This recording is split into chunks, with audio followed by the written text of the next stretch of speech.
अस्सलाम वालेकुम व्यूअर्स, मैं हूं उस्मान जी। कैसे हैं आप सब? उम्मीद है खैरियत से होंगे। आज हम पढ़ने जा रहे हैं अमरीन अब्दाल का नॉवेल आशनाई तक। तो आइए शुरू करते हैं।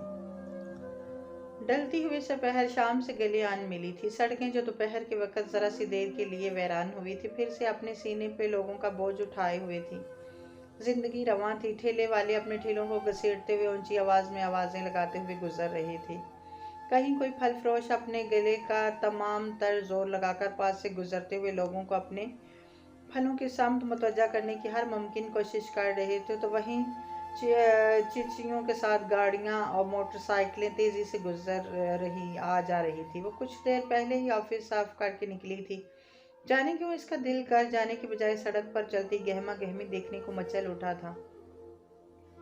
अपने गले में मफलर नमा दुपट्टे को गर्दन से जरा नीचे करती हुए अपने पर्स को दाएं कंधे पर डालती हुए छोटे छोटे कदम उठाती अपने ऑफिस के करीब ही मौजूद इस छोटे से रेस्टोरेंट में आ बैठी थी, जहां वो अक्सर ही आकर बैठने लगी थी। अपनी मखसूस कुर्सी पर बैठकर इसने वॉल ग्लास के बाहर दौड़ती जिंदगी को एक बार फिर अपनी आंखों की पुतलियों में कैद करना शुरू कर दिया था। अस्सलाम वालेकुम बाजी।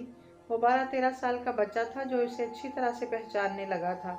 इसने अपनी गर्दन को घुमाया और अपने सामने खड़े लड़के की तरफ देखा। इसके देखने पे वो बच्चा जरा सा शर्माया था। उसे यूं शर्माता देखकर इसके लबों पे मुस्कुराहट बिखरी थी। वालेकुम, कैसे हो? इसने अपने दोनों हाथों को टेबल पर रखते हुए अपने हाथों की उंगलियों को एक दूसरे में फंसा कर इस लड़के की तरफ देखा। एक बहुत मज़ेदार सी चाय का कप और चीज़ रोल। इसने अपना ऑर्डर बुक करवाया तो लड़का ताबेदारी से अस्बात में सर हिलाकर वहां से चला गया। इसके जाने के बाद इसने अपने बैग से फ़ोन निकाला और इसकी तारीख का स्क्रीन को रोशन किया। कंपनी के मैनेजर को कंपनी के मैसेजेस को डिलीट करते हुए जाने क्यों इसका दिल उदास हुआ था। कितने दिन हो गए इसकी तरफ से उसे एक भी मैसेज मौसूल नहीं हुआ था, जिसके मैसेज का वो लाशौरी तौर पर इंतज़ार कर रही थी। आखिरी मैसेज इसने इसे कब किया था, वो इन बॉक्स में मौजूद इसके नाम पे आ ठहरी थी, 2 सितंबर। इसके आखिरी मैसेज की तारीख पढ़ते हुए वो बुड़बुड़ाई थी, और आज 20 सितंबर है, यानी उसने पिछले 18 दिनों में उसे एक भी मैसेज नहीं किया था। इसने बेचैनी से पहलू बदला था और फ़ोन की स्क्रीन से नज़रों को हटाकर खिड़की से बाहर देखने लगी थी। जाने कि उसकी आंखों की ज़मीन धीरे धीरे नम होने लगी थी। इसने जब्त करने की कोशिश करते हुए अपने हल्क में जमा होने वाले नमकीन पानी के गोले को हल्क से हटारा था। फिर गर्दन घुमाकर अपने सामने चाय के कप और प्लेट को सजाते हुए लड़के की तरफ देखा। आज अम्मा जी नहीं आई? हरीन ने इस छोटे से रेस्टोरेंट के मालिकन के बारे में इस्तफसार किया। इस रेस्टोरेंट के मालिकन एक 50 साल खातून थी जो पिछले 10 साल से इस चाय के होटल को नहायत कामयाबी से चला रही थी। वो अम्मा जी ने आज दवाई लेने के डॉक्टर के पास जाना था, इसलिए वो आकर वापस चली गई हैं। अगर वहां से जल्द फारिग हो तो आ जाएंगी, वरना तो कल। लड़के ने बात के इख्तिताम पे अपने दांतों की नुमाइश की थी। अच्छा।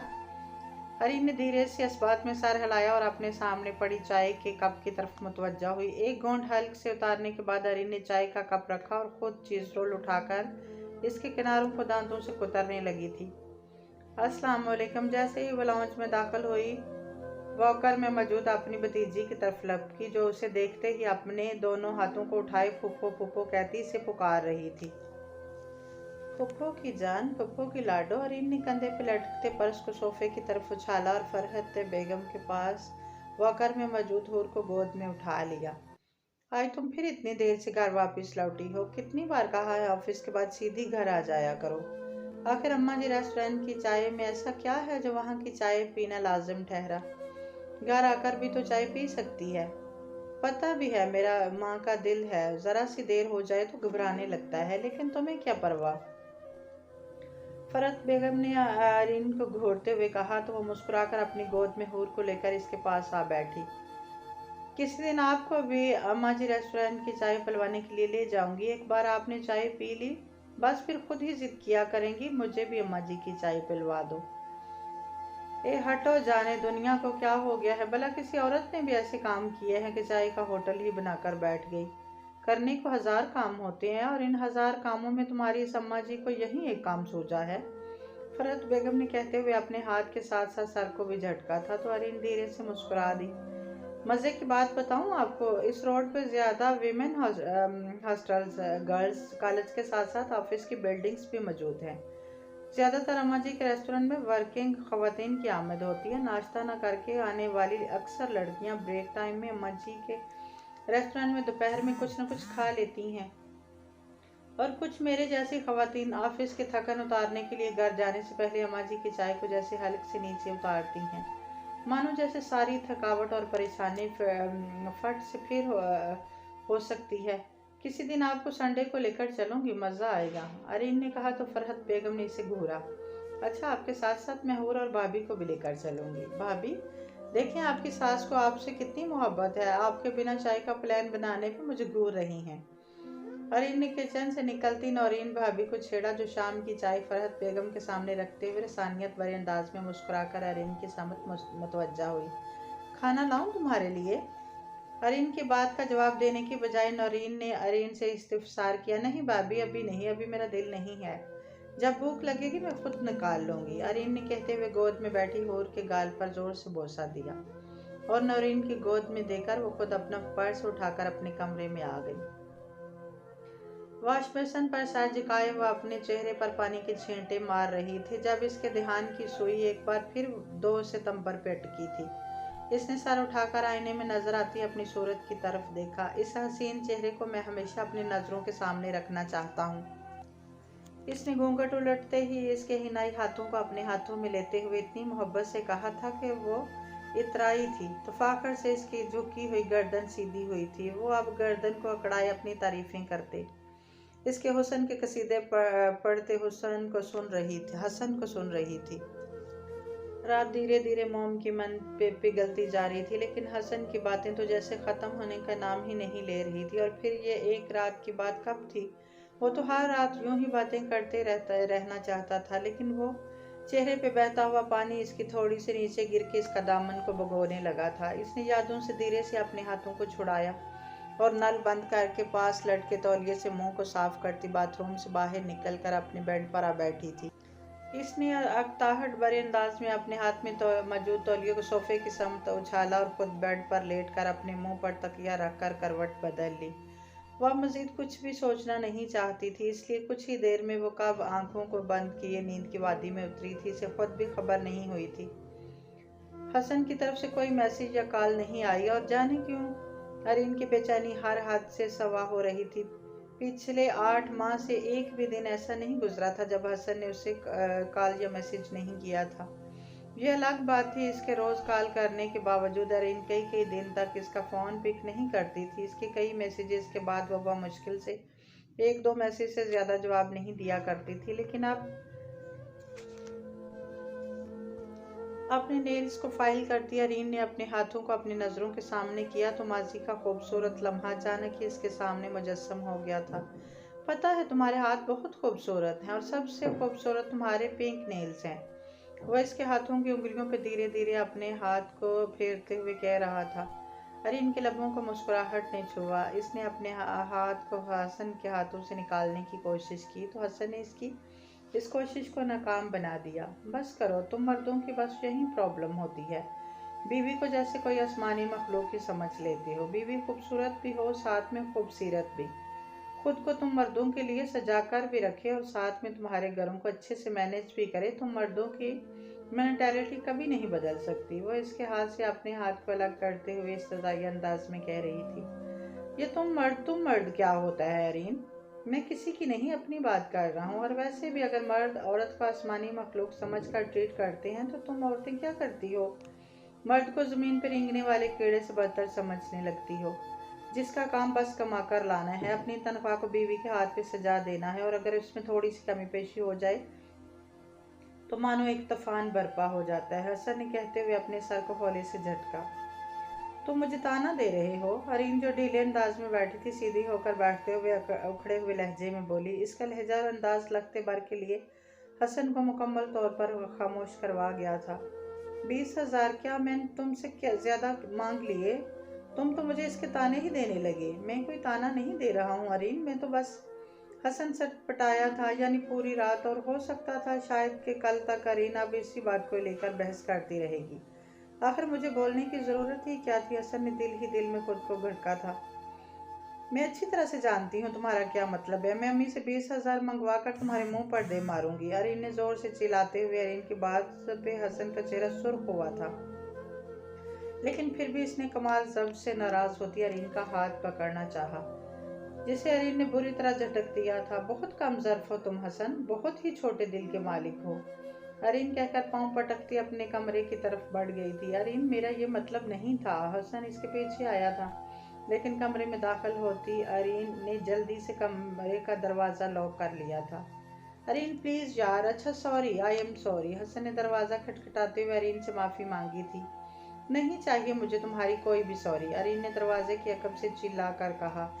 अरीन बात तो सुनो। हसन के लहजा मल्तिजाना अंदाज में डला था, और अब हसन जानता था वो चाहे सारी रात भी यहाँ खड़े होकर दरवाजे पे दस्तक देता रहे, तब भी अब ये बंद दरवाज़ा सुबह से पहले खुलने वाला नहीं था। इसलिए वो 10 मिनट मुसलसल दस्तक देने के बाद वापस लाउंज में पड़े सोफे पे आकर लेट गया था और वहीं सोफे पर सो चुका था। अरीन, अरीन। फरहत बेगम की आवाज़ पे माजी में खोई हुई अरीन बुरी तरह अपने ख्यालों से निकली थी, और अब इस दफ़ा अमिया नज़रों से फरहत बेगम के चेहरे की तरफ देख रही थी। कौन सा ख्यालों में गुम हो तुम? कब से तुम्हें आवाज़ें दे रही हूँ? फरहत बेगम ने बेटी को हौले से डपटा। कुछ नहीं, अरीन ने नफ़ी में सर हिलाते हुए अपने हाथ में मौजूद फाइलर को साइड टेबल पर रखा, अपने बालों का जोड़ा बनाकर इसमें कैचर लगाने लगी थी। कौन से ख्यालों में खोई हुई हो? मैं 3-4 दिन से नोट कर रही हूँ, कोई परेशानी है क्या? फरहत के लहजे से बेटी के लिए फिक्रमंदी अयां हुई। अम्मी, हसन ने बहुत दिनों से तो मुझे कोई मैसेज किया ना ही कोई कॉल की है। अरीन का लहजा और आंखें बैक वक्त भीगी थी। तो फरहत बेगम को बेटी की परेशानी समझ में नहीं आई थी। तो अम्मी कहीं हसन। बस करो अरीन, ये तुम लड़कियां होती हैं जो हसन जैसे मर्दों सर पे चढ़ाती हैं, उन्हें ये बताती हैं कि इनके बगैर रहना मुमकिन नहीं है। ये तो शुक्र करो तुम्हें हमारे जैसे माँ बाप और प्यार करने वाले 3 भाई मिले हैं, जो तुम पे हर वक्त जान को छिड़कने के लिए तैयार रहते हैं। क्या कमी है तुम्हें? अपनी मर्जी की जॉब कर रही हो, अपनी मर्जी से सोती जागती हो, फिर भी तुम अदास हो। मैंने तुम्हें कभी रवायती माँ की तरह ये नहीं कहा शादी होगी तुम्हारी ससुराल वालों और शोहर की हर नाजायज बात को बर्दाश्त करना। कुछ भी जुल्म और ज्यादती हो तुम्हारे साथ, कभी पलट कर हमारे घर मत आना। मेरी ऐसी छोटी सोच नहीं है। अगर होती तो तुम आज वहाँ हसन की मार खा रही होती, इसके ताने सुनती, इसकी बात बर्दाश्त करती, फिर भी तुम्हें मुझसे शिकायत होती कि मैं माँ होकर तुम्हारा साथ नहीं दे रही। अगर मैं रवायती माँ नहीं बन रही तो तुम भी रवायती औरत मत बनो। अपने हक के लिए खड़ी हो और मजबूती से खड़ी हो। तुम्हें कोई कमी नहीं है, पढ़ी लिखी हो, अच्छी नौकरी कर रही हो, खुद मुख्तार हो, तो फिर क्यों ऐसी जाहिल लड़कियों जैसी बातें करती हो? फरहत ने बात के एहतमाम पे बेटी को घूरा। नहीं अम्मी, मैं तो ऐसे ही कह रही थी। अरीन ने गड़बड़ाकर माँ से नजरें चुराई और उठकर अपने कमरे में आ गई। ठीक तो कह रही हैं अम्मी, मैं क्यों ऐसे परेशान हो रही हूँ? नहीं तो ना सही, अगर हसन को मेरी परवाह नहीं है तो मैं क्यों इसकी परवाह करूँ? अरीन ने बड़बड़ाते हुए जरा सा झुककर आईने में नजर आते अपने अक्स को देखा। आईब्रोज बढ़ रही हैं, इसने अपनी भौहों पर उंगली फेरते हुए कहा, और फिर पार्लर जाने का सोचकर आईने के सामने से हटी। चेंज करने के बाद वह अपने कमरे से निकली। फरहत बेगम लॉन्च में नहीं थी, वो शकीला को बताकर घर से निकल आई थी। फेशियल करवाने, आईब्रोज बनवाने के बाद जाने इसने क्यों अपनी गाड़ी का रुख घर की समत मोड़ने की बजाय अम्मा जी के रेस्टोरेंट की तरफ मोड़ लिया था। बाजी, आज तो आपका ऑफिस बंद है, फिर भी आप आ गई। सजाद ने इसे देखते ही अपने दांत नकोसते हुए कहा था। अम्मा जी को बताऊं, आपका ये वेटर कस्टमर को भगाने की कोशिश कर रहा है। अरीन ने शरारती अंदाज में सजाद से कहा। अरे नहीं नहीं बाजी, मैं तो ऐसे ही कह रहा हूँ, आए आए। सजाद ने जल्दी से कहा तो अरीन हंसती हुए अपनी मखसूस कुर्सी पे आ बैठी थी। इतवार की वजह से रेस्टोरेंट के साथ साथ बाहर सड़क पर ट्रैफिक बहुत कम थी। वर्किंग डेज में सड़क पर चलना जैसे मुहाल हो जाता था, और इस वक्त अरीन ने अपने सर को झटका और रेस्टोरेंट में दाखिल होते लड़के की तरफ मुतवज्जा हुई, जो तेजी से रेस्टोरेंट के अंदरूनी हिस्से की जानब बढ़ा था। अभी चंद मिनट ही गुजरे थे जब वो लड़का अंदरूनी हिस्से से बाहर निकला। अम्मा जी भी हाँफती कांपती इस लड़के के पीछे लपकी थी। अरे बल्लाल, मेरी बात तो सुनो। बूढ़े कदम जवान कदमों का कहाँ मुकाबला कर सकते थे। वो लड़का अब रेस्टोरेंट से जा चुका था और अम्मा जी थके कदमों से चलती हुई काउंटर के करीब पड़ी कुर्सी पर बैठ गई थी। जाने इनके अंदाज में इतनी थकावट क्यों थी कि अरीन बेख्तियार ही अपनी जगह से उठी और माँ जी के पास पड़ी कुर्सी पे आ बैठी। अरे अरीन बेटा तुम। अम्मा जी ने अरीन की तरफ मुस्कुरा कर देखा। चूंकि अरीन पिछले कई माह से यहाँ बाकायदगी से आ रही थी, इसलिए इसकी अम्मा जी के साथ काफ़ी वाकफियत हो गई थी।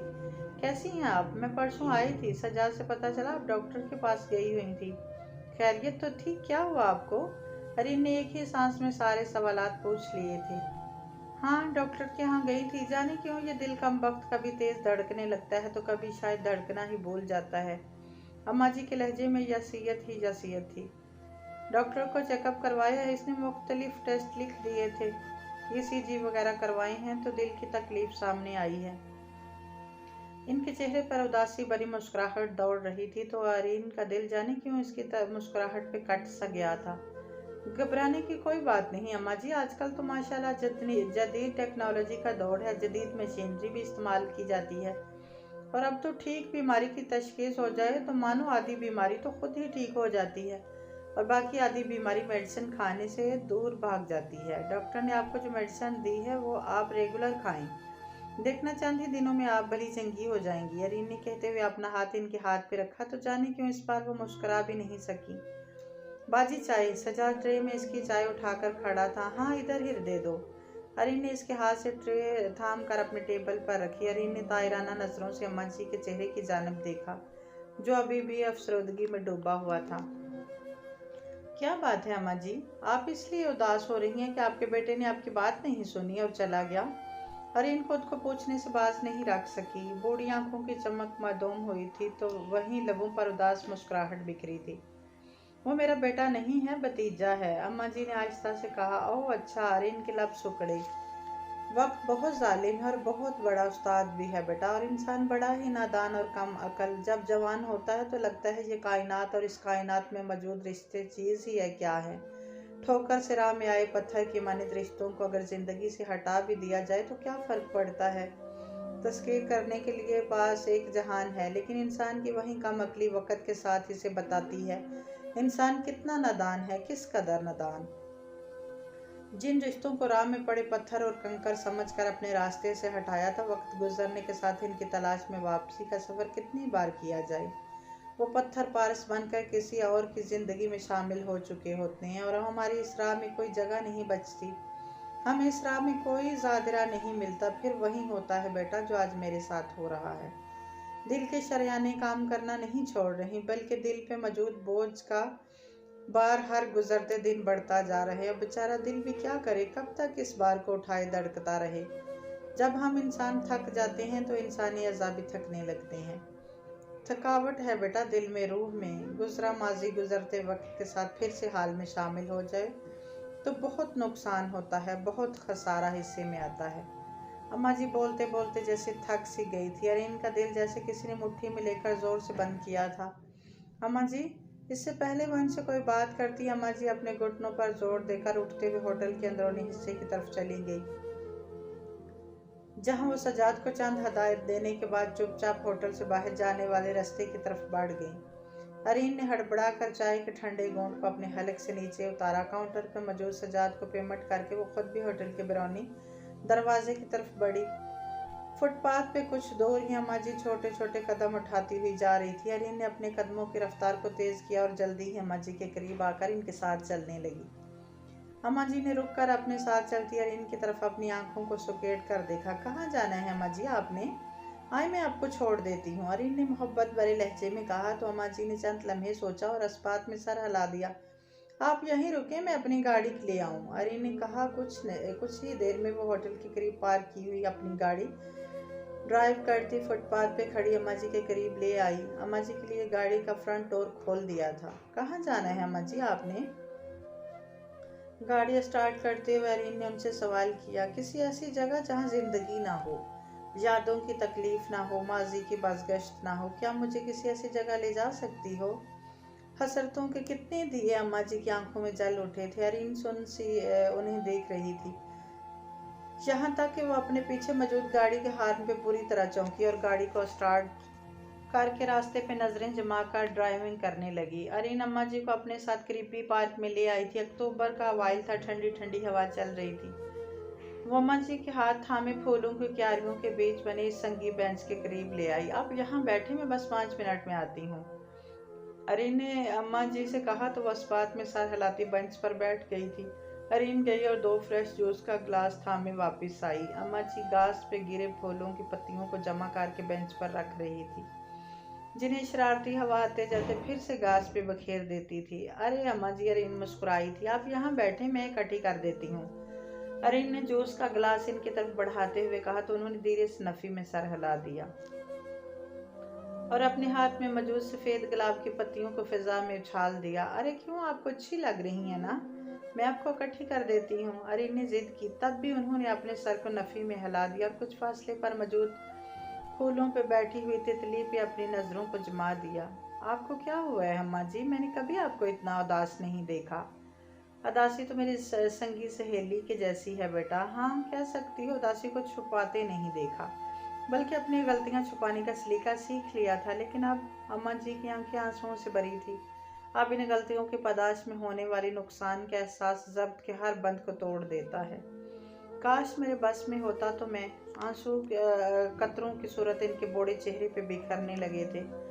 काश गुजरा वक्त वापस आ जाता, कुछ न सही मुझे इसे माफ़ी मांगने का मौका ही मिल जाता। न वक्त पलट सकता और ना ही मुझे वो मिल सकता है।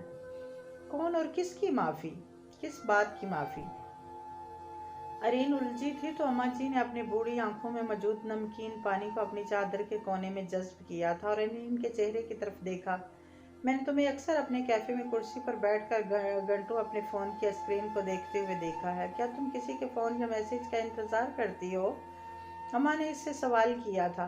तो अरीन ने अपनी आंखों में दर आने वाली नमी को सर झुकाकर छुपाने की कोशिश की, लेकिन वो अपनी इस कोशिश में नाकाम ठहरी थी। करती हूँ मैं अम्मा जी, इसकी कॉल का इंतज़ार पहले हर 2 दिन के बाद कॉल आ जाती थी, चाहे 2 मिनट के लिए ही सही। लेकिन अब तो कितने ही दिन गुजर गए, इसकी कॉल ना ही आई ना मैसेज। लेकिन अरीन के लहजा भीगा था, हलक में नमकीन पानियों का गोला सा अटका था। जाने क्यों ये सोच इसे इस तरह डरा दिया करती थी कि अगर हसन ने अब कभी राब्ता नहीं किया तो वो कैसे इसके बगैर रहेगी। अब तो फिर भी उम्मीद है हसन इसे मना लेगा, अपने साथ घर ले जाएगा और वो 2 दिन फिर से साथ रहने लगेगी। आखिर को इसने इतनी मोहब्बत से शादी की थी, इतना तो मान इसे था, लेकिन अब वो बेख्तियार रोने लगी थी। रंगीन तितली उड़ती हुई करीब ही फूलों की क्यारियों में मौजूद एक फूल पर बैठी थी, बिल्कुल इसी तरह जिस तरह माजी की रंगीन यादों ने कोसों कज़ा का रंग ओढ़ा था और अम्मा जी के जहन के पर्दे पे अपने अक्स को सब्त कर दिया था। ये बात थी 25 साल पहले की, जब वो खुद 25 साल की थी। अरफान बेग तो जैसे उन्हें देखते ही अपना दिल हार बैठे थे। जिस दिन वो अपनी कॉलेज की दोस्त के बेहद इसरार पे इनके घर गई थी, वहाँ इनकी दोस्त का भाई पहली ही नज़र में इनका गरवेदा बन बैठा था और इसने अगले ही दिन अपने वालिदैन को अमारा के घर भेज दिया था। अमारा का रिश्ता माँ बाप के साथ साथ हमारा के चारों भाइयों के लिए अपनी अकलौती और सबसे छोटी बहन का रिश्ता आना खासी अचंभा था। वो तो अपनी बहन को अभी तक छोटी सी गुड़िया समझते आए थे और इरफान बेग के रिश्ते को ये कहकर इनकार कर दिया गया था कि अभी इनकी बेटी पढ़ रही है और इस रिश्ते में अभी इंटरेस्टेड नहीं है। हमारा के घर वालों की तरफ से इनकार हुआ, क्या हुआ जैसे इरफान बेग को किसी ने सूली पर चढ़ा दिया हो। अपने दिल के हाथों मजबूर होकर उन्होंने खुद हमारा से राब्ता करना चाहा था, लेकिन भाई साइमा ने जैसे तज़ब्ज़ुब में आकर भाई की तरफ देखा। मैं बस इससे एक बात करना चाहता हूँ, मैं इसे बताना चाहता हूँ, मैं उसे बहुत पसंद करता हूँ। वो जितना कहे मैं इंतज़ार कर लूँगा, जैसे कहेंगे वैसे कर लूँगा, लेकिन बस वो अपने घर वालों से इतना कह दे कि वो इस तरह इनकार मत करें। अरफान ने इस तरारी अंदाज में अपने घने बालों में हाथ फेरते हुए कहा। अकलौते भाई की बेकरारी देखकर साइमा ने हमारा का नंबर डायल कर दिया था। मामूल की बातों के बाद साइमा ने झिझकते हुए हमारा से कहा कि इरफान भाई इससे बात करना चाहते हैं। क्या बात करनी है? खूबसूरत हमारा ने खूबसूरत हंसी के साथ कहा था, लेकिन दूसरी तरफ से आने वाली आवाज़ जैसे इसकी खूबसूरत हंसी को अपनी लपेट में ले चुकी थी। हमारा साइमा वहाँ से जा चुकी थी। अरफान ने सोफे के बाजू पे बैठते हुए इसे पुकारा तो हमारा को लगा किसी ने पहली बार इसके नाम को इतने खूबसूरत अंदाज में लिया था। पसंद करना कोई गुनाह तो नहीं है, और अगर गुनाह है तो यकीन करो मैं ये गुनाह बार बार करूँगा, हर बार करूँगा, तब तक करूँगा जब तक तुम्हें या तुम्हारे घर वालों को मुझ पे यकीन नहीं आ जाता और वो तुम्हारे इस खूबसूरत नाम को मेरे इस नाम के साथ जोड़ने पर राजी नहीं हो जाते। इसका लहजा जज्बात में गुंदा हुआ था। नॉन स्टॉप बोलने वाली हमारा इस लम्हे अपने लबों को बाहम पेवस्त किए बस इसे सुन रही थी। वो शायद जादूगर था जिसने अभी अमारा के सामने नहीं बल्कि अमारा की समायतों को मुखातिब किया था। लफ्ज़ अमारा की मुट्ठियों से निकल कर जाने कहाँ गए थे और वो तो बस लाउंज में मौजूद लैंडलाइन के करीब खड़ी शीशे की मूरत बनी बदलती जा रही थी। वो बोल रहा था, बोलता चला जा रहा था। वो होश में तो तब आई जब पास से गुजरती बड़ी भाभी ने रुककर इसके कंधे पे हाथ रखकर हिलाया तो हमारा बुरी तरह चौंकी थी और जल्दी से फ़ोन टेबल पे रख दिया। क्या हुआ, किससे बात कर रही हो? बड़ी भाभी ने आपके गोद में मौजूद नैना को शाने से लगाकर थपकते हुए हमारा से इस्तिफसार किया। वो साइमा थी, कल के टेस्ट के बारे में बता रही थी। हमारा ने जल्दी से बहाना गढ़ा और मैं पढ़ लूँ क्या कर भाभी के सामने से हट गई। और फिर ये तो आगाज़ मोहब्बत था, इंतहाई मोहब्बत तो भी बाकी थी। हर रोज़ सबके जाने के बाद हमारा लॉन्च के फ़ोन पे इरफान से बात करने लगी थी और फिर एक दिन इसने अपने बड़े भाई से कहकर एक सेट ऊपरी मंजिल पे भी लगवा लिया था। वैसे इसकी ज़रूरत तो नहीं है। जब बेगम ने बेटी की फरमाइश पे से टोका, क्यों ज़रूरत नहीं है? मुझे अपने दोस्तों का फ़ोन सुनने के लिए बार बार सीढ़ियाँ उतर कर आना पड़ता है। भैया अब तो हमारे एग्ज़ाम्स होने वाले हैं, थोड़ी देर बाद कुछ याद आ जाता है तो पूछने के लिए पहले मुझे 20 सीढ़ियाँ उतरनी पड़ती हैं, पूछने के बाद 20 सीढ़ियाँ चढ़कर वापस जाना पड़ता है। मैं थक जाती हूँ, हमारा ने नाक चढ़ाकर कहा तो बड़े भैया ने हंस कर छोटी बहन को अपने सीने से लगा लिया। इसके सर पे प्यार करके उसी शाम एक और फ़ोन का सेट ऊपरी मंजिल पे सेट करवा दिया था। हमारा तफाकर से गर्दन को अकड़ाए इरफान को बता रही थी। इसके एक बार कहने पे कैसे बड़े भैया ने फ़ोन लगवा कर दिया, तो फिर मुझे क्यों तड़पा रही हो? कहो ना अपने घर वालों से हमारे रिश्ते के लिए हाँ कर दें। मुझे वापस कराची जाना है हमारा, लेकिन मैं जा नहीं पा रहा। तुम्हें अपना किए बिना जाने को दिल नहीं मान रहा। ऑफिस वालों की रोज़ कॉल्स आ रही हैं, इरफान बेग ने जैसे मिन्नत भरे लहजे में कहा। हाँ तो फिर चले जाए ना, हमारा खिलखिलाई थी तो इरफान बेग जैसे मजीद बेबसी की दलदल में फंसा दिया। तुम्हें अभी मुझसे इतनी मोहब्बत नहीं है जितनी मैं तुमसे करता हूँ। मेरा तो बस चले हमेशा के लिए तुम्हें सबसे चुरा कर अपने साथ ले जाऊँ और तुम्हें सामने बिठाकर देखता रहूँ। एक ज़िंदगी तो बहुत कम है हमारा तुमसे मोहब्बत करने के लिए। कहीं देखने की चाह इतनी है कि मुझे अपनी ज़िंदगी बहुत छोटी लगने लगी है। हमारा तुम समझ नहीं सकती मैं खुद को कितना और किस हद तक बेबस और मजबूर समझता हूँ। मुझे नहीं पता पहली नज़र की मोहब्बत या तो बहुत कमज़ोर होती है या फिर दिल के अंदर उतर कर अपना आप इस तरह मनवाती है कि फिर इसके सिवा कुछ नज़र नहीं आता। तो मेरे दिल के समंदर में मोहब्बत की मानिंद यूं उतर गई हो। मैं इस मोहब्बत में खुद को डूबता हुआ महसूस कर रहा हूँ। अरफान का गंभीर लहजा हमारा के गालों की सुर्खी दौड़ा गया था। दिल की धड़कनें तो शायद यूं तेजी से धड़कना शुरू हुई थी जैसे अब कभी रुक ही नहीं पाएंगी। धड़कनों का शोर हमारा को पागल कर रहा था। इससे पहले कि वो कुछ कहती या फिर कुछ और सुनती, सामने खड़े बड़े भैया को देखकर हमारा सटपटाई थी। फिर फोन टेबल पर डर रख कर वो भागती हुई भाभी के सीने से आ लगी थी। मैं इससे बहुत मोहब्बत करती हूँ बड़े भैया, वो रोते हुए अपने भाई को बता रही थी। किससे? बड़े भैया ने इसे दोनों शानों से थामते हुए अपने सामने किया था। अरफान बेग से। अमारा ने नजरें झुकाकर भाई से अपने दिल की बात कह दी थी। और वो? बड़े भैया ने इससे सवाल किया था। वो तो मुझसे भी ज्यादा मुझसे मोहब्बत करता है भैया। हमारा के लब कपाए थे। लाडली बहन के चेहरे को कितनी ही देर तक देखते रहने के बाद बड़े भैया ने इसके सर पे हाथ रख दिया था और कल ही इरफान को अपने वालिदैन के हमरा अपने घर बुला लिया था। पहले जो इस रिश्ते को सरसरी सा सुनने के बाद इनकार कर दिया था, अब जब गौर किया गया तो इरफान बेग इन सब को अपनी बहन के लिहाज से बेहतरीन लगा। वो पढ़ा लिखा था, एटॉमिक एनर्जी में जॉब कर रहा था। एक ही बहन भाई थे और माँ बाप यानी छोटी सी फैमिली थी। और वो सब यही चाहते थे हमारा की शादी छोटी सी फैमिली में हो ताकि उसे ससुराली झंझटों में नहीं पड़ना पड़े। और इन सब में जो सबसे ज़्यादा अच्छी बात थी वह इरफान का हमारा से मोहब्बत करना। हमारा हमें बहुत प्यारी है, खुद से भी ज़्यादा प्यारी है, अपनी औलाद से भी ज़्यादा। हम कभी इसकी आंखों में आंसू तो दूर नमी तक बर्दाश्त नहीं करेंगे। बड़े भैया ने इरफान से कहा था। मैं कभी ऐसा नहीं होने दूंगा, मुझ पे यकीन रखें। इरफान के लहजा मजबूत था तो बड़े भैया ने अपने वालिदैन की तरफ देखा। सब ही इस रिश्ते पर राजी थी। सबके चेहरों पर रजामंदी देखते हुए बड़े भैया ने इस बात में सर हिलाकर सामने टेबल पे पड़ी मिठाई की प्लेट उठाकर इरफान के वालिदैन की सम्मत बढ़ा दी थी। हमें ये रिश्ता मंजूर है। बड़े भैया कहकर मुस्कुराए थे। वो क्या ड्राइंग रूम में सब ही अफराद मुस्कुरा दिए थे। एक हफ्ते के बाद इंतहाई धूमधाम से मंगनी की रस्म अदा कर दी गई और शादी हमारा के एग्जाम्स के बाद रख दी गई। जिंदगी खूबसूरत और हसीन थी, जो चाहा पा लिया था। हमारा की जिद्दी तबीयत में जिद और बिदार आई थी। घर वालों के साथ साथ था अरफान इससे पागलों की तरह मोहब्बत करता। उसे ज़मीन पर नहीं, दूर कहीं फ़िज़ाओं में उड़ाता हुआ चला गया था। और फिर ये मंगनी के 2 माह बाद की बात थी। हमारा का दिल अरफान से बात करने को चाहा तो इसने अरफान के ऑफिस का नंबर डायल कर लिया। हेलो, अरफान की मसरूफ़ सी आवाज़ इसके कानों से टकराई थी। अरफान, मैं अमारा। अभी अमारा की बात मुकम्मल भी नहीं हो पाई थी जब काम में बुरी तरह मसरूफ़ अरफान ने अपने कान और कंधे के बीच रिसीवर को अटकाते हुए अपने सामने मौजूद फाइल को उल्टा पलटा और दूसरी फाइल खोल कर मतलूबा पेज निकाल कर अपने सामने बैठे ऑफिसर के सम फाइल को बढ़ा दिया। मैं इस वक्त बिजी हूँ, घर जाकर बात करूँगा, अरफान ने कदरे आहिस्ता से कहा। नहीं, मुझे अभी बात करनी है, मुझसे बात करो। अमारा के लहजे में जिद्दीपन था। अमारा, प्लीज़ समझने की कोशिश करो यार, अरफान ने जैसे इसकी मन्नत की थी। नहीं नहीं, बस मुझे अभी बात करनी है, अमारा ने अपने मोमी हाथों को अपनी नज़रों के सामने करते हुए जिद्दी लहजे में कहा। हमारा, मेरे सामने सर बैठे हैं, मैं थोड़ी देर में तुमसे बात करता हूँ ना, अरफान ने अपने उमड़ते हुए गुस्से को जब्त करते हुए कहा।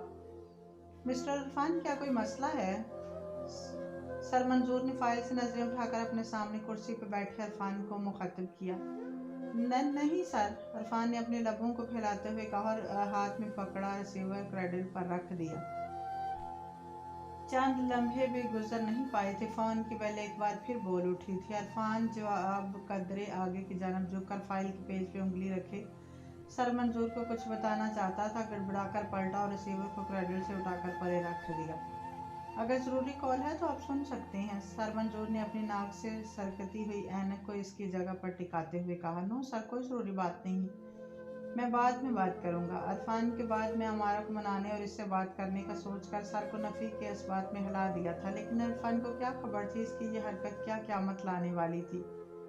इस क़यामत का इसे तब पता चला जब घर आने पर कुछ देर के बाद ही इसकी माँ का फ़ोन आया था कि अमारा के भाई इसकी शिकायत लेकर इनके घर आए हैं और अब अमारा इससे अपनी मंगनी को कायम नहीं रखना चाहती।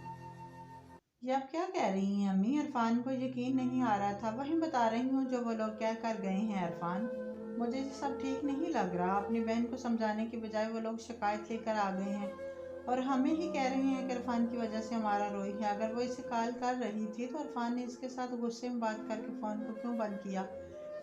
मुझे तो रवैया ठीक नहीं लग रहा है बेटा, सरैया बेगम परेशानी के आलम में बोल रही थी। अम्मी, वो लाडली है, अकलौती है और सबसे छोटी बहन है इनकी, इसीलिए सब इसके बारे में हद से ज़्यादा पॉसेसिव हैं। आप फिक्र न करें, मैं हमारा से बात करता हूँ। अरफान ने माँ को तसल्ली देना चाहिए। ठीक है, हमारा से बाद में बात कर लेना। ये सुन लो, वो लोग मंगनी की अंगूठी और सामान वापस कर गए हैं। बेटियां तो सबको ही प्यारी होती हैं और सब ही बेटियां और बहनें अपने घर वालों को इसी तरह प्यारी होती हैं, लेकिन कोई रख रखाव भी होता है, लिहाज भी होता है। मंगनी की चीज़ें और रिंग क्यों वापस कर गए? अरफान तो इस बात पर ही अटक गया था। मुझे नहीं पता, तुम खुद पूछ लो, सरैया बेगम ने कहकर फ़ोन बंद कर दिया था। इनके फ़ोन रखने के बाद अरफान ने अमारा के घर की कॉल की। शायद CLI पे इनका नंबर देखने के बाद किसी ने भी इसकी कॉल अटेंड नहीं की थी और इसीलिए मजबूरन अरफान को रातों रात कराची से मुल्तान आना पड़ा था। सुबह होते ही वो अमारा के घर के दरवाजे पे खड़ा था, जहां इसका इंतहाई रुखे अंदाज में इस्तकबाल किया गया था। मैं सच में इस वक्त सर के साथ मसरूफ़ था और मैंने अमारा से कहा भी था मैं जैसे ही फ्री होता हूँ इससे बात करूँगा। अरफान ने रसानियत भरे लहजे में बड़े भैया को बताया था। जो भी था, हमने रिश्ता ख़त्म करते हुए शर्त रखी थी कि हमारी बहन की आंखों में कभी आंसू नहीं आने दोगे, और तुमने तो शादी से पहले ही हमारी शर्त को पूरा नहीं किया। शादी के बाद क्या करोगे? हमने पहले ही कहा था कि हमें अपनी बहन बहुत प्यारी है। मंझले भैया ने तो बाकायदा अरफान को घूरते हुए ये बात कही थी। इसके लहजे और अंदाज में अरफान ने जुज़बुज़ होते हुए पहलू बदला था। अब इतनी भी कोई बड़ी बात नहीं थी जो इस तरह कटहरे में ला खड़ा कर दिया जाए। अरफान ने दिल ही दिल में सोचा, हाय ये मोहब्बत और इसकी शराइत। हमारा के लिए तो वो हर किसी की हर बात को बर्दाश्त कर भी सकता था और सुन भी सकता था, लेकिन इरफान को क्या खबर थी। हमारा को पाने के लिए इसे मोहब्बत की इजाज़त दे दी गई थी, लेकिन साथ में अपनी मर्जी करने और बोलने की ताकत स्लिप कर ली गई थी। बलाखिर अमारा के माँ बाप और भाइयों से माजरत करने और आइंदा ऐसा नहीं होगा कि यकीन दहानी के बाद इसे हमारा से मिलने की इजाज़त दे दी गई थी। घंटा भर अमारा की मिन्नतें करने के बाद तब कहीं जाकर अमारा का मूड ठीक हुआ और फिर इसने इरफान के लिए चाय बनवाने का कहा और खुद इसके सामने टांग पे टांग चढ़ाकर बैठी थी कि इरफान के देखने पे अमारा जो पुरअतमाद से इसके सामने बैठी थी अब शर्मा कर इसके सामने से हट गई थी। इरफान के लबों पे खूबसूरत सी मुस्कुराहट उभरी थी और फिर वो बड़ी भाभी की समत मुतवज्जा हुआ जो इसे कराची से कब मुल्तान आए के बारे में इस्तिफसार कर रही थी। मूड अच्छा हुआ तो माहौल खुद ब खुद अच्छा हो गया था। खुशगवार माहौल में इरफान के लिए पुरतकल्लफ खाने का एहतमाम हुआ था और साथ ही इरफान के बाकी घर वालों को भी इनवाइट कर लिया गया था। सरैया बेगम इस सब से खुश नहीं थी, लेकिन फिर अकलौते बेटे को खुश देखकर अपने सारे वसवसों को नज़रअंदाज किए अंजम बेगम की समत मुतवज्जा हुई थी जो इनसे शादी की तैयारियों के बारे में पूछ रही थी। और इस दिन सरैया बेगम अमारा के घर से शादी की तारीख लेकर ही उठी थी। वो नहीं चाहती थी ऐसी फिर से कोई भी बदमज़गी और यूं एक माह बाद की शादी की तारीख रख दी गई थी। इरफान अमारा को पाकर बहुत खुश हुआ था, इतना कि वो अमारा की हर बात को मानता था। सरैया बेगम चाहती थी कि वह अमारा कुछ माह तो इसके साथ रहेगी, लेकिन अमारा इरफान के साथ कराची रहना चाहती थी। लेकिन घर में बहू आई है, मैं चंद दिन तो बहू के साथ रहना चाहती हूँ। सरैया बेगम ने बेटे को घूरा था। हाँ तो आप कराची आकर रहे हमारे साथ रह लेना, अच्छा है, सिटी बदलेगा, थोड़ा माहौल भी बदलेगा, आप खुद भी अच्छा फील करेंगी। पहले तो आप मेरे पास इसलिए नहीं रहने आई थी कि आपका दिल कैसे लगेगा, अब तो हमारा होगी तो आपका दिल भी लग जाएगा। इरफान ने माँ को जैसे लालच दी थी, लेकिन सरैया बेगम बेटे को घूर कर बुड़बुड़ाते हुए रुख बदल गई थी। जानती थी कि ये इश्क का खमार है और ये खमार इतनी जल्दी उतरने वाला नहीं। और फिर इरफान इनका इकलौता बेटा था। इकलौते बेटे को खुश देखकर सरैया बेगम ज़्यादा देर तक मुंह बनाकर नहीं बैठ सकती थी, इसलिए कुछ देर के बाद वो इरफान बेटे कब कराची जाना है के बारे में पूछ रही थी। मन चाहा हम सफ़र साथ हो, आपका महरम हो, जिंदगी के साथ साथ अपने इर्द गिर्द की हर शय पे प्यार आने लगता है। इर्द गिर्द रहने वाले रिश्ते की निगाहों से देखते हैं तो अपना आप और भी मोतबर लगने लगता है। इरफान अमारा के साथ खुश था और इसकी खुशी इस वक्त दोगुनी हो गई थी जब 5 माह के बाद डॉक्टर ने अमारा को मां बनने की खबर सुनाई थी। जहां इरफान का जी चाहा वो खुशी से इस वक्त हॉस्पिटल की ज़मीन पर सजदा शुक्र अदा करे, वहीं अमारा का जर्द चेहरा और भी जर्द हुआ था और घर वापस आने के बाद वो अपने दिल में आए ख्याल को लबों पर ला चुकी थी। इसके लिए फ्रेश जूस बनाता इरफान हैरानी से इसके खूबसूरत चेहरे की तरफ देखने लगा। ये तुम क्या कह रही हो अमारा? इरफान शेल्फ से हट कर लाउंज में बैठी अमारा के करीब आ बैठा। वही कह रही हूँ जो तुम्हें सुनाई दे रहा है, मुझे भी बच्चे नहीं चाहिए, वो बेजारी से कहती अपने हाथ में पकड़े रिमोट से चैनल बदल रही थी। लेकिन क्यों? हम बहुत खुशकिस्मत में हैं हमारा, बिना मांगे बिना किसी तरद्दुद के अल्लाह हमें इतनी बड़ी दौलत से नवाज रहा है, तो फिर हम नाशुक्री क्यों करें? इरफान को अमारा की बेजारी समझ में नहीं आ रही थी। इसका दिल खुशी से धड़कता हुआ अब खामोश पड़ा था। इरफान जानता था अमारा ने जो कह दिया वही होगा और वह ऐसा चाहता था। और फिर अगले 2 दिन की मिन्नतें तरले भी अमारा को पिघला नहीं सके थे। इरफान ने इससे जब ज़्यादा जिद से बात की तो अमारा रोने लगी थी और इससे पहले कि वो फ़ोन करके अपने घर वालों को कराची बुलाती, इरफान ने इसके हाथ से रिसीवर लेकर क्रेडल पर डाल दिया। इस पे अपना हाथ रखा। मैं तुम्हारे भाइयों से डरता नहीं हूँ अमारा, हाँ तुमसे दूर होने से डरता हूँ। अगर तुम मेरे साथ नहीं तो ये ज़िंदगी फजूल है। मैं तुमसे इतनी ही मोहब्बत करता हूँ कि अपनी ज़िंदगी में तुम्हारे बाद आने वाली दूसरी बड़ी खुशी को खुद तुम्हारे कहने पे ख़त्म कर रहा हूँ। इरफान का लहजा भारी हुआ था। और हो जाएंगे बच्चे, अभी तो मैं तुम्हारे साथ रहना चाहती हूँ। इरफान की बात पे अमारा खिलखिलाई थी। ये बात मेरे और तुम्हारे बीच रहेगी, इस बात का पता ख़ास तौर पर अम्मी को नहीं चलना चाहिए। वो भी बहुत बेकरार और बेचैन है कि कब हम उन्हें की खबर सुनाएंगे। तो मेरी बात समझ रही हो ना? इरफान ने झुककर अमारा की आंखों में देखते हुए इससे तायद चाही थी। हाँ समझ रही हूँ, अमारा ने लापरवाही से कहते हुए अपने दोनों पाँव को सोफे पर रखा और अपने बालों का जूड़ा बनाने लगी थी। तुम्हारी बात ख़त्म हो गई तो डॉक्टर के पास चलें? अमारा ने अपने हाथों को रोक कर इरफान से इस्तिफसार किया और इरफान के इस बात में सर हिलाने पर खुशी खुशी कपड़े चेंज करने चली गई थी। जब वापस आई इरफान ने कुछ कहने के लिए अपना मुंह खोला और फिर सर झटक कर अपनी जगह से उठ खड़ा हुआ। वो दोनों 3 साल साथ रहे थे, लेकिन अब इरफान अमारा के रवैये से उकताने लगा था। सुबह वो जिस वक्त ऑफिस जाता हमारा सो रही होती थी। वो ऑफिस से घर आता, अगर तो काम वाली आई होती तो साफ सुथरा घर इसके सामने होता। जिस दिन काम वाली छुट्टी कर लेती, इस दिन उल्टा बिखरा घर इसका मुंतजिर होता। यहाँ तक कि हमारा बेडशीट तक ठीक करना गवारा नहीं करती थी। लेकिन जब तक काबिल बर्दाश्त था, जब तक अरफान हमारा का साथ अकेला था। अबरार साहब को जिगर का मसला हुआ तो अरफान उन्हें चेकअप के लिए कराची बुला लिया। बाप के साथ साइमा ने भी आने की जिद की, तो फिर अकेले रहने के ख्याल से घबरा कर सरैया बेगम ने भी दोनों के साथ रखते सफ़र बांध लिया था। लेकिन सरैया बेगम को क्या खबर थी, इनका आना हमारा को सख्त बुरा लगेगा और इसका इजहार हमारा 4 दिन के बाद ही कर देंगे। हमारा अरफान ने हैरानी से अपने हाथ में पकड़ा कप टेबल पर रखते हुए उसे तनबीही नज़रों से देखा। ऐसे क्यों देख रही हैं? ठीक ही तो कह रही हूँ, इतने दिन हो गए हैं, अब ये लोग वापस चले जाएं, मैं डिस्टर्ब हो रही हूँ। हमारा कमाल बेनियाजी से कहते हुए आईने में नजर आती अपने अक्स को देखा, जहाँ वो न्यू हेयर कट के साथ खुद को देख रही थी। ये हेयर कट इसने परसों ही करवाया था। अब्बू की तबीयत ठीक नहीं है, तुम्हारे सामने इनके टेस्ट हो रहे हैं और तुम कह रही हो अपने वालिदैन और बहन से कहूँ आप लोग मेरे घर से चले जाएं। अरफान ने अपने लहजे को हत्तल मकान नॉर्मल रखने की कोशिश की थी, लेकिन अपनी इस कोशिश में बुरी तरह नाकाम हुआ था। हाँ तो क्या मुल्तान में अच्छे हॉस्पिटल नहीं है जहाँ इलाज और टेस्ट नहीं हो सकता? पता है अरफान, ये ना एक चाल होती है बहू के सर पर आकर बैठने की। अब जाहिर सी बात है, ऐसे तो नहीं आ सकते थे, बीमारी का बहाना करके ही चल पड़े।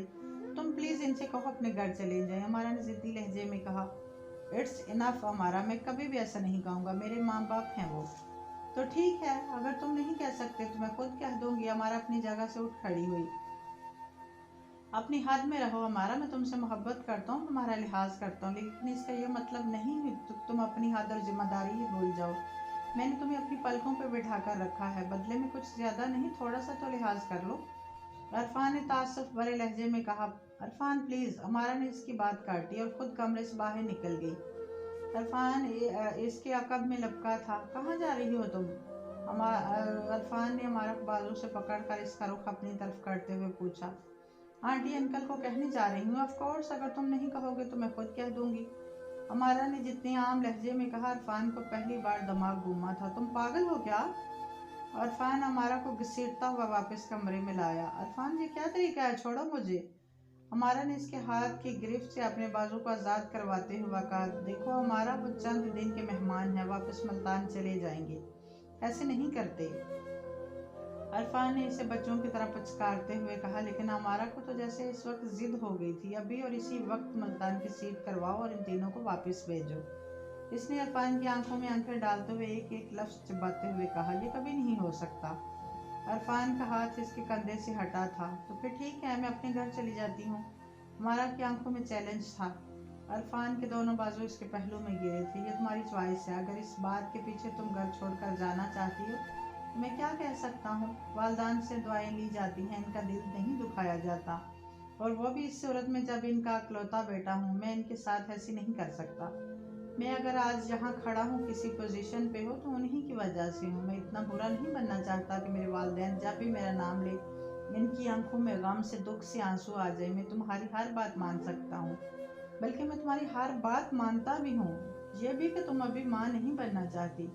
मैंने अपनी माँ की ख्वाहिश और दुआओं को नज़रअंदाज करके तुम्हारी बात को माना है। जब तुम दिल और खुशी से राज़ी होगी तब ही मैं इस बारे में सोचेंगी। मैं तुम्हारे लिए इससे ज़्यादा और कुछ नहीं कर सकता। अरफान अमारा के सामने से हट चुका था। उसे यकीन था इसकी बात सुनने के बाद अमारा कभी भी मुल्तान जाने या फिर इसके माँ बाप को मुल्तान भेजने की बात नहीं करेगी। लेकिन हमेशा की तरह अमारा के हर मामले में इस बार भी अरफान हार गया था। वो रात को कमरे में वापस आया, अमारा रुख बदले बेड पर बैठी थी। अरफान ने 1-2 बार इसे बुलाने और खाना खाने का पूछने के लिए पुकारा, लेकिन इसने कोई जवाब नहीं दिया। इस रात अरफान भी बिना खाना खाए सोने के लिए लेट चुका था। अगली सुबह दरवाजे पे होने वाली दस्तक पे अरफान हैरानी से वॉल क्लॉक की तरफ देखा। इतवार की वजह से आज वो घर पर ही था और थोड़ी देर में इसे अबरार साहब के साथ आखिरी टेस्ट करवाने के लिए हॉस्पिटल जाना था। अरफान ने चाय का कप टेबल पर रखा और मेन गेट को खोला तो सामने अपने अमारा भाइयों को देखकर अरफान तो जैसे हैरत की कितनी ही इमारतें आन गिरी थी। इसने पलटकर हैरानी और बेयकीनी से अमारा की तरफ देखा, जो अब इसके पास से गुजर कर बड़े भैया के सीने से लगी रो रही थी। हमारी बहन हम पे बोझ नहीं है, बड़े भैया ने खामोश बैठे अरफान की तरफ देखते हुए कहा था। माँ बाप भी बोझ नहीं होते बड़े भैया। अगर भाभी आपसे कहें कि आप अपने वालिदैन को हमारे घर से निकाल दें तो क्या आप इनके कहते ही ऐसा कर देंगे? अरफान ने सर उठाकर बड़े भैया की तरफ देखते हुए इस्तिफसार किया। हमें बातों की भूल भुलैयों में मत उलझाओ जाओ अरफान। हमारा रो रही थी। हमारे लिए इस बात से बढ़कर कोई भी दूसरी बात नहीं। हमारी बहन हम पे बारी नहीं है, इसलिए हम अपनी बहन को लेकर जा रहे हैं, मंझले भैया ने कहा और ड्राइंग रूम में दाखिल होती अमारा की तरफ मोहब्बत भरी नजरों से देखा। क्या हो गया है बेटा? मियाँ बीवी का मामला है और ये मामला ये दोनों खुद ही मिलकर बैठकर सुलझा लेंगे। अच्छा होगा, हमें या तुम्हें बीच में आने की ज़रूरत नहीं है। और घरों में ऐसी छोटी मोटी बातें तो होती रहती हैं। इसका ये मतलब नहीं बेटा तुम अपने घर वालों को फ़ोन करके बताती और भाइयों को बुला लेती। अगर हमसे मसला था तो हमें बताती। इस तरह सरैया बेगम की बात अभी मुकम्मल भी नहीं हो पाई थी कि हमारा ने गुस्से से भरी नज़र अरफान पर डाली और फिर अपना रुख भाइयों की तरफ करके उन्हें चलने का इशारा किया। बेटियां और बहनें सभी को प्यारी होती हैं बेटा। कौन माँ बाप है जो अपनी बेटियों से गाफिल होते हैं या फिर इनसे मोहब्बत नहीं करते? लेकिन इस तरह हमारा को ले जाना मुनासिब नहीं है। मैंने कहा है दोनों को खुद ही इनके मसले हल कर तो ज़्यादा बेहतर है। इस तरह तो मुनासिब नहीं है। जब हम हमारा और अरफान के मामलात में दखल अंदाजी नहीं करते तो आप भी दखल अंदाजी करना छोड़ दें। सरैया बेगम को गुस्सा तो बहुत आ रहा था, लेकिन फिर भी वो कमाल ज़ब्त का मुजाहिरा कर रही थी। लेकिन ये मुजाहिरा हमारा की तरफ से नहीं किया गया था। हाँ तो कहा था ना मैंने, जो बात में ताने सुनाए जाते हैं। लिहाज करता हूँ, यूँ करता हूँ जैसे करता हूँ, मतलब लिहाज करो लिहाज। मैं कौन सा किसी गिरे पड़े ख़ानदान से हूँ जो आपके बेटे की बातें सुनती रहूँ। मुझे इरफान के साथ नहीं रहना भाई, बस आप चलें। हमारा ने आंखों में आंसू भरते हुए बड़े भैया से कहा था। इसे यकीन था इसी लम्हे इरफान इसे जाने से रोक देगा और अपने वालिदैन को घर से जाने का कह देगा। आखिर को वो इससे इतनी ही मोहब्बत करता है। लेकिन हमारा का यह ख्याल ख्याल ही रहा। अरफान को इस बार हमारा की इस हरकत ने बहुत दुखी किया था। वो अभी भी सर को झुकाए कलीन पे बने डिज़ाइन को देखे जा रहा था। इसका ख्याल था कि हमारा को अपनी गलती का एहसास हो जाएगा। इस बार वो इससे ज़रूर माफ़ी मांगेगी। लेकिन अरफान की खामोशी ने हमारा को मज़ीद गुस्सा दिलाया था और यूँ वो गुस्से में अपने दोनों भाइयों के साथ सरैया बेगम और साइमा के रोकने के बावजूद मुल्तान आ गई थी। और फिर कितनी ही बार सरैया बेगम और साइमा हमारा से माफ़ी मांगने इनके घर गई थी, लेकिन हमारा ने इनके लिए क्या अरफान से भी मिलने से इनकार कर दिया था। फिर बात यहाँ तक आ गई, बड़े भैया अरफान के पास हमारा के तलाक का मुतालबा लेकर आए थे। मैं उसे कभी तलाक नहीं दूंगा। अरफान ने गुस्से से बड़े भैया की तरफ देखा। तो फिर ठीक है, हम अदालत से रुजू कर लेंगे, क्योंकि जो हमारी बहन चाहेगी हम वही करेंगे, बड़े भैया ने कहा। और उन्होंने अरफान से मिलने के 2 दिन बाद ही अपनी बात पे अमल भी कर डाला था। अरफान को अदालत की तरफ से तलाक का नोटिस मिल गया था। अरफान हमारा से मिलने इसके घर आया था और यहाँ आने के बाद पहली बार हमारा इसके सामने आई थी। गर्दन को अकड़ाए अंदाज में बेनियाजी भरे वो अरफान के सामने आकर बैठी थी। यही तुम्हारे भाई जो तुम्हें समझाने के बजाय तुम्हारा साथ दे रहे हैं ना। कल को यहीं सब अपनी अपनी फैमिलीज में खोकर तुम्हें इस तरह बुलाएंगे कि तुम्हें अपनी इस गलती का एहसास इतनी बुरी तरह होगा कि तुम्हें पछतावे के लिए कोई जगह नहीं मिलेगी। एक बार फिर सोच लो, हमारा रिश्ते तोड़ने में 1 मिनट नहीं लगता, लेकिन रिश्ते बनाने के लिए सदियां भी कम पड़ जाती हैं। अरफान का लहजा मलते जाना था, लेकिन मुकाबल को जैसे इस वक्त किसी भी बात की परवाह नहीं थी। मुझे तुम्हारे साथ नहीं रहना। इस दिन तुमने मुझे और अपने वालिदैन के दरमियान से अपने वालिदैन को चुन लिया था, सो अब क्यों आए हो उनके साथ रहो। मुझे तुम्हारे साथ नहीं रहना और यही मेरा आखिरी फैसला है, हमारा कहती हुई उठी और ड्राइंग रूम से बाहर निकल गई थी। इरफान ने इस लम्हे खुद को मरता हुआ महसूस किया था, हारता हुआ महसूस किया था। इसने हमारा से बहुत मोहब्बत की थी और हमारा एक सिसकी सी अम्मा जी के लहू से बरामद हुई थी। मैंने इस वक्त अरफान की मोहब्बत की कदर नहीं की थी। मुझे लगता था अरफान क्या है, मेरे पास इतनी मोहब्बत है कि अरफान की मोहब्बत को अगर मैंने पाँव की ठोकर से परे भी कर दिया तो मुझे कोई फ़र्क नहीं पड़ने वाला। लेकिन इसने ठीक कहा था। माँ बाप के मरने के बाद, बच्चों के होने के बाद मेरे भाई बदलते चले गए। वक़्त को बदलता देखकर मैंने एक बार फिर शादी करने का फैसला कर लिया था। लेकिन पता है, मैंने हसीब में अरफान को तलाश करने की कोशिश की थी, लेकिन वो अरफान कब था? वो तो हसीब था, लम्हे में मुझे बीवी के औकात में लेकर आने वाला। मैं इसकी महबूबा नहीं थी, बीवी थी। और फिर ये रिश्ता भी ज़्यादा देर तक नहीं चल सका था। इस बार मैं वापस आई तो भाइयों ने शायद दिल में, लेकिन भाभियों ने सरेआम मुंह बनाकर मेरा इस्तकबाल किया था। सबकी अपनी अपनी फैमिली थी, सब ही अपनी अपनी फैमिली में मसरूफ़ होते चले गए और मैं इतनी अकेली और तन्हा होती चली गई। अम्मा जी रो रही थी, इनके साथ अरिन भी रो रही थी। कभी इनसे मिली आप? अरिन ने अपने हाथों से इनके बूढ़े चेहरे पे बिखरे आंसुओं को साफ करते हुए पूछा। इरफान ने फिर कभी शादी नहीं की थी। मेरी जुदाई का गम उसे माँ बाप से पहले कब्र में उतार चुका था। वो तलाक होने के बाद फ़कत 5 साल तक ही जिया था। हार्ट अटैक इसके लिए जानलेवा साबित हुआ था।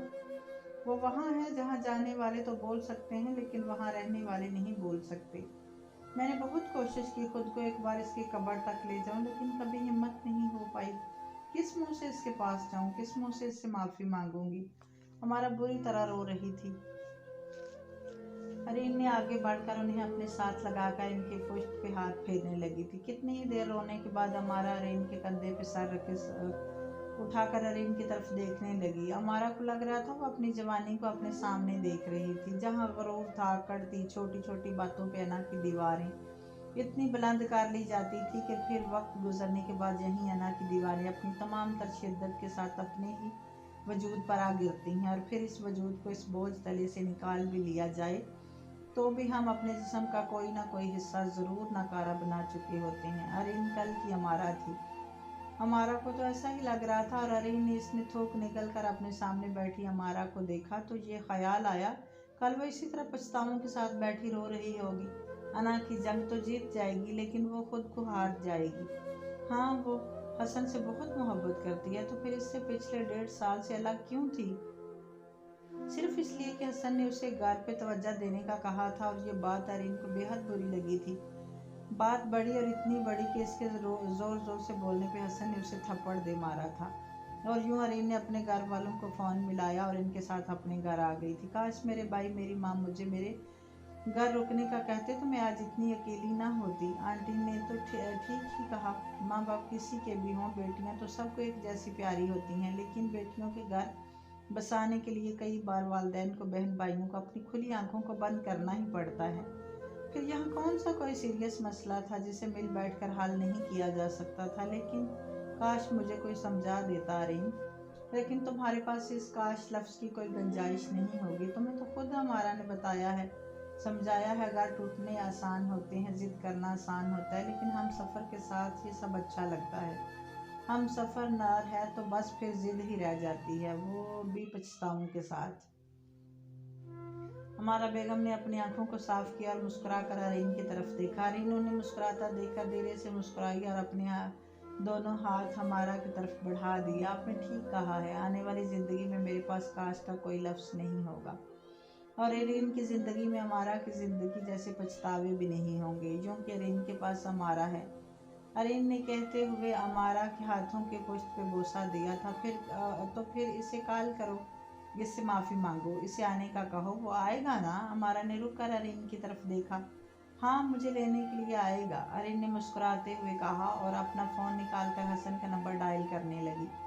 अना की जिद टूट चुकी थी। फिजाओं में फूलों की वास कई गुना बढ़ गई थी। अमारा को अपना आप हल्का फुल्का होता हुआ महसूस हुआ था, क्योंकि इसने एक हवा को अमारा बनने से रोक दिया था। अमारा ने सोचा और अपनी नम आंखों को साफ करते हुए एक बार फिर काश लफ्ज़ दोहराया और पलट कर अरीन की तरफ देखा, जो मुस्कुरा रही थी दिल से, मोहब्बत से। इस